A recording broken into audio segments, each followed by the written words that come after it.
Weather Service in Memphis has issued a severe thunderstorm warning for northeastern McNairy County in West Tennessee, Hardin County in West Tennessee, East Central Chester County in West Tennessee, Southern Decatur County in West Tennessee, until 2:45 p.m. Central Daylight Time. At 1:59 p.m. Central Daylight Time, a severe thunderstorm was located over Adamsville, or 9 miles west of Savannah, moving east at 55 miles per hour. Hazard, 60 miles per hour with gusts. Source, radar indicated. Impact, expects damage to roofs, siding, and trees.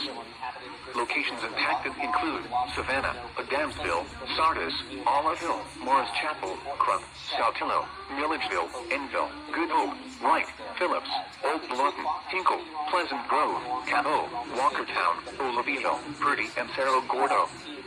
For your protection, move to an interior room on the lowest floor of a building.